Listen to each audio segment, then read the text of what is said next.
ఈ future perfect tense structure ఏంటో ఒకసారి చూద్దాం. Future perfect tense. Future perfect యొక్క స్ట్రక్చర్ చూడండి. సబ్జెక్ట్ వస్తుంది, తర్వాత విల్ కానీ షెల్ కానీ వస్తుంది. చాలా చోట్ల షెల్ అనేది వాడుకలో లేదు. ఓకేనా? షెల్ అనేది ఊరికే గ్రామర్ పరంగా కరెక్టే కానీ ఇది అంతా యూసేజ్లో లేదు. యూసేజ్లో లేదు. అన్నిటికీ విల్ వాడేసేయండి, అన్నిటికీ విల్ వాడేసేయండి. మరి షెల్ ఎందుకు రాశారు సార్?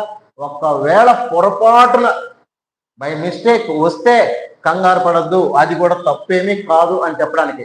99.9% రాదు, ఒకవేళ వచ్చినా తప్పు కాదు. తర్వాత ఆనవాయితీ ప్రకారంగా పర్ఫెక్ట్ టెన్స్ లో హ్యావ్ కానీ హ్యాస్ కానీ రావాలి కదా. ఈడ హ్యావ్ మాత్రమే వస్తుంది, హ్యాస్ రాదు. అంటే ఇక్కడ సబ్జెక్ట్ ఏకవచనమా బహువచనమా అనే తేడా ఏం లేదు, దాన్ని కన్సిడర్ చెయ్యం. ఏకవచనము బహువచనము అనేది ఎక్కడ చూస్తామయ్యా అంటే కేవలం ప్రజెంట్ టెన్స్లోనే చూస్తాము. ఇదే టెన్స్ అండి, ఫ్యూచర్ టెన్స్. పాస్ట్ టెన్స్ లో ఫ్యూచర్ టెన్స్ లో ఏకవచన ప్రక్రియ బహువచన ప్రక్రియలు లేవు, కేవలం ప్రజెంట్ టెన్స్ లోనే ఉన్నాయి. ఆ ప్రజెంట్ టెన్స్ లో ఎన్ని ఉన్నాయి?